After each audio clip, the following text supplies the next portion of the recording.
So obviously, because my big fat fingers got in the way, this is a two-part series. Unless I can learn how to tag them together. So again, I had it all set up here for you to show you how it is in the vise. Now I'm going to use my belt sander and show you how we sand it. Okay, or grind it, whatever. So again, here we are.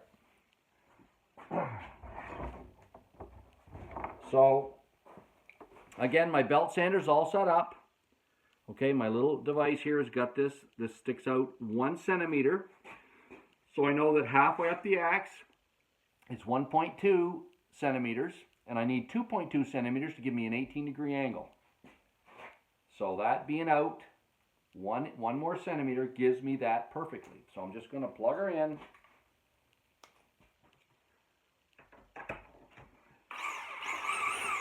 And now I just set that in my little pivot hole, and that gives me my 18 degrees.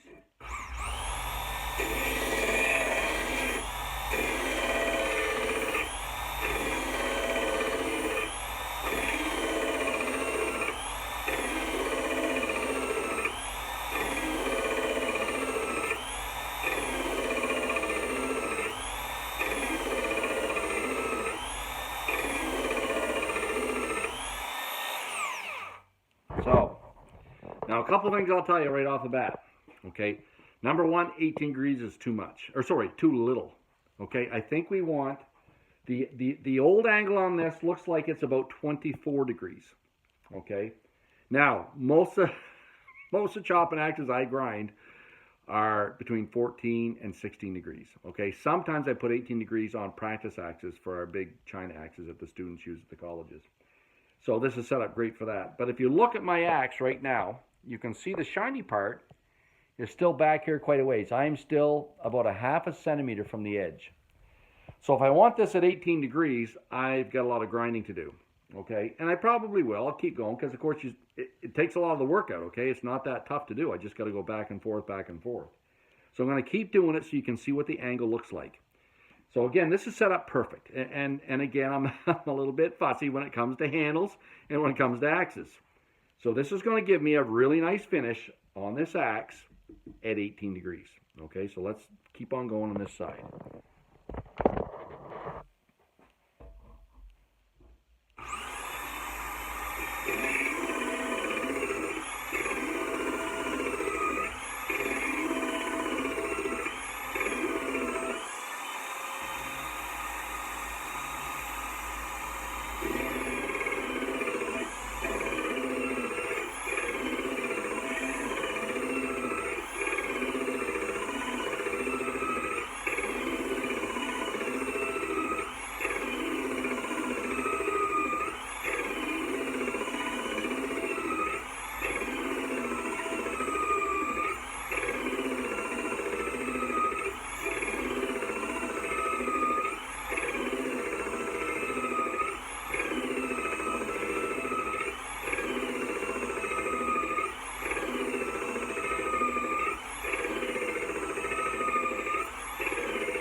Okay, so I've been what? It's only been what, 3 minutes. So it's just a minute and a half. And look now where we're at. Okay, you can see the shine. But now we've got about 3 mils out here. I'm out to the edge here. I'm out to the edge here. Okay, so but I'm going to keep going. I'm just going to keep going and let that grinder work its way down through. Now, if you use a file, do the same thing. Don't cheat and bend the file out to get to that edge faster. You've got to stay on that same angle, because otherwise you're going to have a rounded edge and it won't penetrate well in wood when you're chopping. Trust me. Okay, so a little bit more on this side.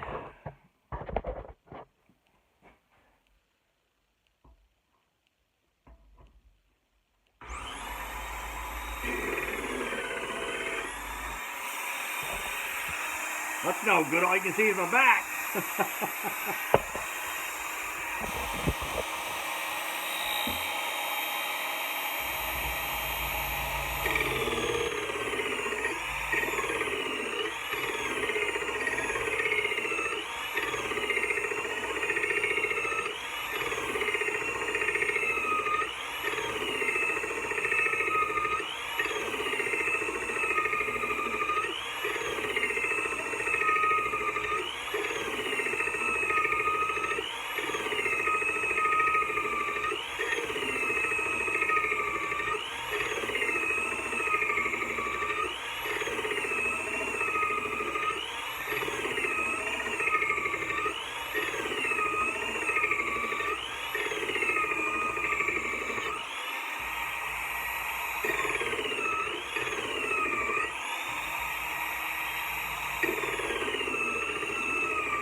wicked axe when it's done. So see now where we're at? Okay, and you see that edge? The edge is perfect, okay? It's the same angle the whole way across and back, so we're going to put a really beautiful bevel on this thing, okay? So it's really coming nicely. Shoot, something else I thought about while I was grinding there I wanted to tell you is, oh, yes. So keep checking the temperature. You got to check the temperature of the edge of the axe, okay? When it gets too hot to touch, stop, okay? Let it cool off. Do not keep going because you're going to change the temper in the steel. So, grind so much, check the temperature. As long as you can keep your hand on it for 3 seconds or more. And again, don't burn yourselves doing this, but when it gets too hot to touch, stop grinding. Let it cool, okay? And then go back at it again. So, a little bit more, I think, if I can get you up here somewhere so you can look down. I know you can't see much where you're at there. Okay, that should be a lot better.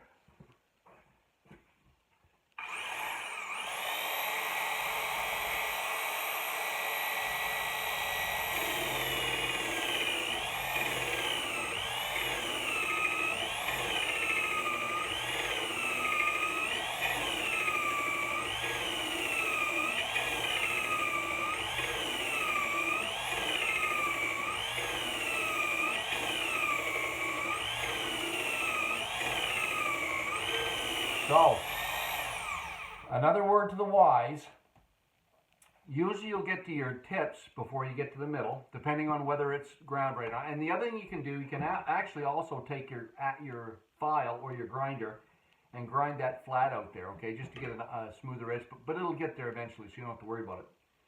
But you'll get, if you're like me and you get to your tips early, don't spend as much time in your tips. When you're going out there, you're out and then you come back. So you're actually staying there longer. Everywhere else you're just going by it quick.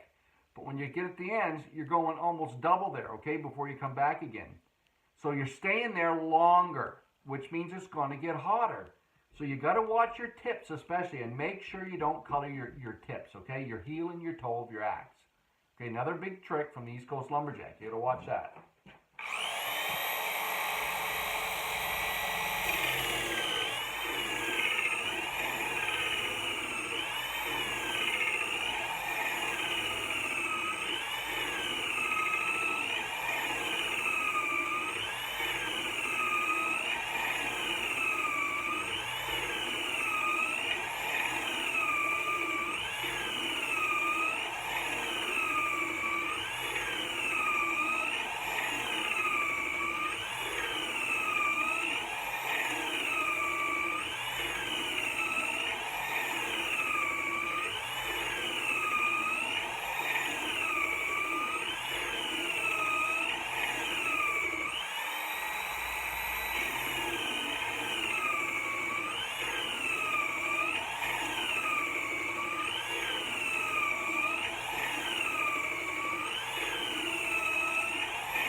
Maybe I should clean it out. It does sound like it's laboring a bit.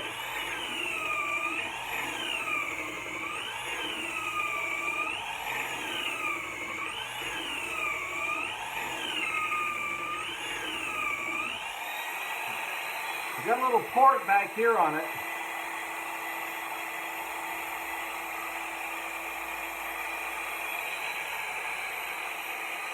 See if that won't help a little.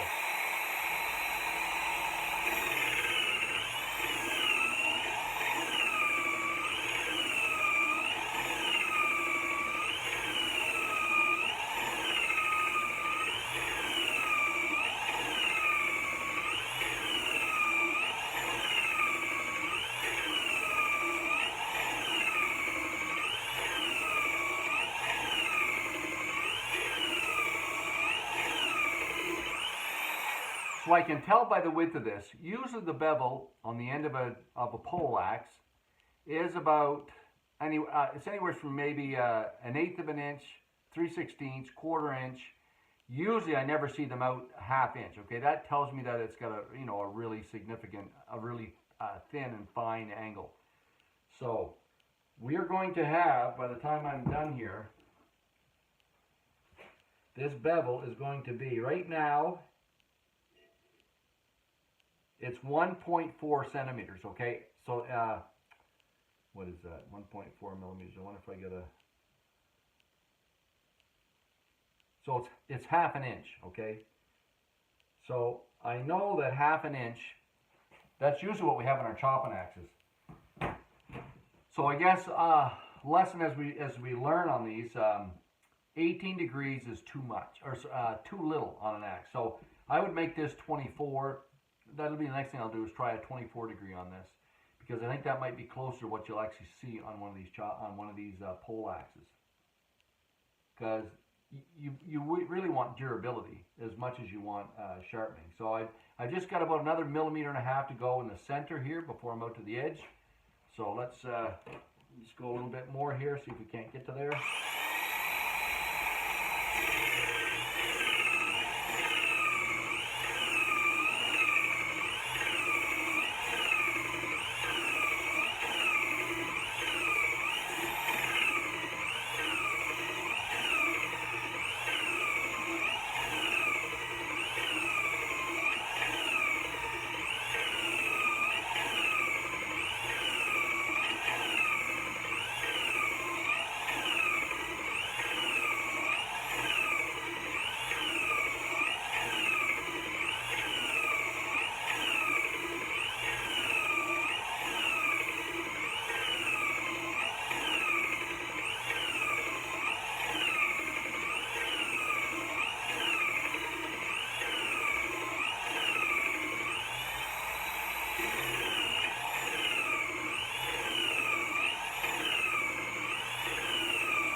Okay, so a couple issues.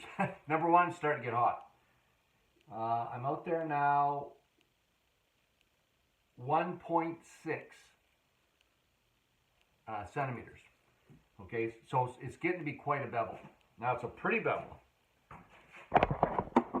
This kind of setup gives you a beautiful edge. It really does. So if you can see it here, there's the edge. Okay. So the bevel's perfect. Okay. And that setup will do that for you. So it does a beautiful job. So all you do, if I can ever figure out how to make these fast forward, then you don't have to sit here for 5 minutes watching me grind. And hopefully I can figure that out here before long. But that's essentially how you want to do an axe, okay? So to wrap up, in case you didn't see the first one, I'm going to go over this again, okay? So right here.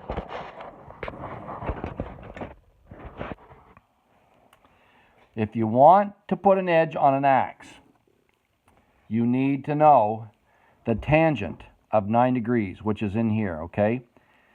So the tangent of 9, if you know the length of this, and we do, we can measure on our axe this distance from the wherever we want back here to be our pivot point out will give us our length.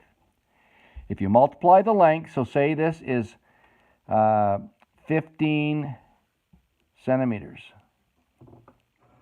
If you want, and we're going to have, so we know that 18 degrees is too thin. So let's go with 24 degrees. 15 centimeters times by the tangent of so half of 24 is 12. The tangent of 12 degrees gives you this height. Okay? So whether you're folding a rag, using a little piece of wood like I showed you, this is a little piece of wood that you can use for a file, or on my grinder, I've got this little thing here set up so that I can measure out from here to here, will give me whatever additional height I need on this axe. Now this axe here that we're doing was 1 centimeter from the center to the top, so I needed another 1.2 centimeters for 18 degrees. because tangent of 9 was 0.158 times by my length here was 14.4. It gave me 2.27 centimeters. So another centimeter up here on 1.2 gave me 2.2. So I could either do it with a block of wood or by bringing my bolt out a centimeter. All right. And then what you want to do, you want to find the center point here. So you're going to use a protractor like this. Okay. I got this here from, I hate to admit it, but from Princess Auto. So it's Chinese crap. But it works good, okay? And what you can actually set it out there, 7, 14 inches, whatever. So what you want to do is come back from the point of your axe. I'll just show that to you again quick because we missed it in the first video. If you missed the first video,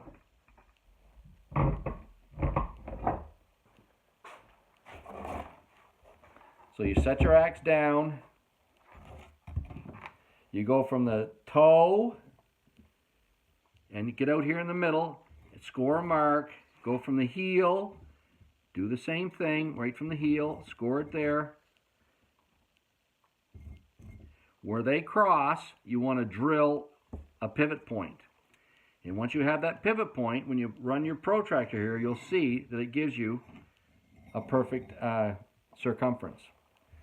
Now, you want that perfect circumference, okay? So a little bit more advice from the East Coast Lumberjack, because again, axes are my thing. Because your bit is shaped like this, you want this, when you're chopping, to strike the wood in the middle, okay? You don't want to hit high on the heel. So how that sits in your handle, if you're too far this way or too far this way, you're going to be leading with your heel or leading with your toe. And an axe hung perfectly will hit right here. And how you do that, you line up when you're putting your axe head on your axe, when you're hanging an axe, big key from the East Coast Lumberjack. The toe and the heel and the knob of the handle, where it comes up, all need to be in a straight line. Okay, so here, here. So what you want to do, if I can show you here on an axe,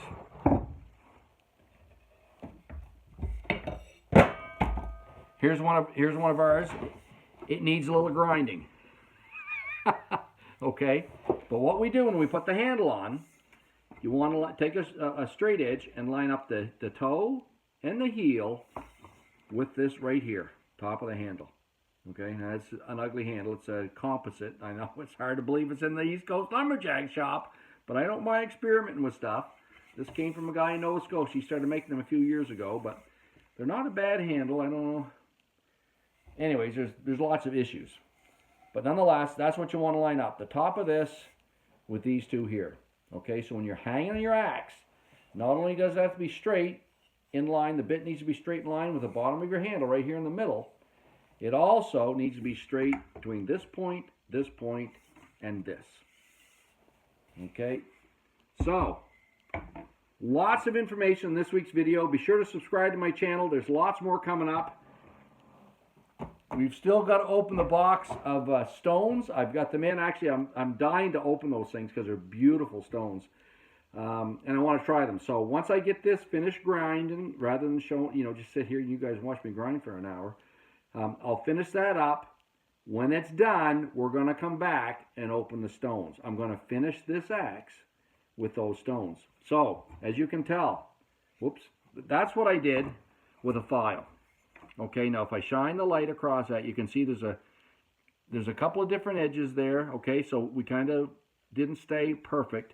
But look at this side. Look at that. That bevel is perfect right out to the edge. Okay, one angle the whole way out. See this side here? If you look at it, nice and flat and true. This side here, okay, it's got a little bit of round on it. So of course, what I'm going to do once I finish off this side perfect, I'm then going to flop it over and do this side perfect. So then once I have that done nicely, we're going to get out the stones and finish it. So that should be next week's video. East Coast Lumberjack signing off. Good to see you, gang.